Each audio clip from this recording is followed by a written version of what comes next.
পৃথিবীর জলবায়ু এখন ভয়াবহ এক ভারসাম্যহীনতার দিকে এগিয়ে যাচ্ছে।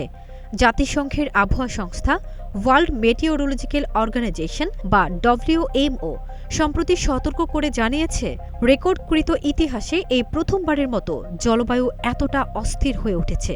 বিজ্ঞানীরা বলছেন, এর প্রধান কারণ মানুষের কর্মকাণ্ড, জীবাশ্ম জ্বালানি ব্যবহার, বন উজাড় এবং শিল্পায়নের ফলে বায়ুমণ্ডলে কার্বন ডাইঅক্সাইডের মাত্রা বেড়ে গেছে বিপজ্জনকভাবে। ফলাফল হিসেবে দেখা যাচ্ছে, বিশ্বজুড়ে তাপমাত্রা বাড়ছে, হিমবাহ দ্রুত গলছে আর সমুদ্র পৃষ্ঠের উচ্চতা ক্রমে বৃদ্ধি পাচ্ছে।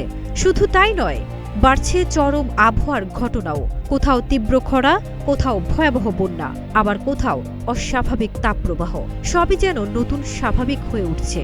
বিশেষজ্ঞরা বলছেন, যদি এখনই কার্যকর পদক্ষেপ না নেওয়া হয় তবে ভবিষ্যতে পরিস্থিতি আরও ভয়াবহ হতে পারে। তবে আশার কথাও আছে।